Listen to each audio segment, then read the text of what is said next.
Դուք ազատ խոսքի իրավունք ունեք Սրբազան հայց։ Ինչպես միշտ։ Գիտենք, որ դուք լրիվ իրագործել եք այդ հնարավոր։ Ինձ որևէ մեկը կյանքի առավելություն չի տվել, ոչ այս կալանքի փոխելով, ոչ չփոխելով, ոչ իմ ազատությունը սահմանափակել են կարողացել, ոչ էլ հիմա իբր թե փոխել են։ Բացարձակ ոչ մի բան տեղի չի ունեցել իմ կյանքում որպես այդպեսին ազատության սահմանափակման իմաստով։ Մեկ տարի դուք անազատության մեջ եք Սրբազան հայ։ Փառք Աստծո։ Եվ հիմա դուրս եք եկել ինչ փոխած ձեր ներսում կամ ինչ փոխած ձեր ընկալումներում,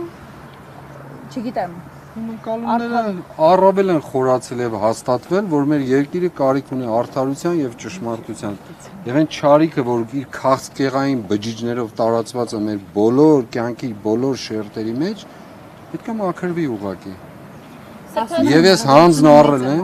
ես ասում են, որ հնարավորություն այս պահին շատ է։ Այո, փառք է։ Աստծո, դրա մասին եմ կասեմ։ Ես հանձն եմ առել իմ բաժնով, իմ մասով, իմ պատասխանատվության դա անելու եւ անելու եմ։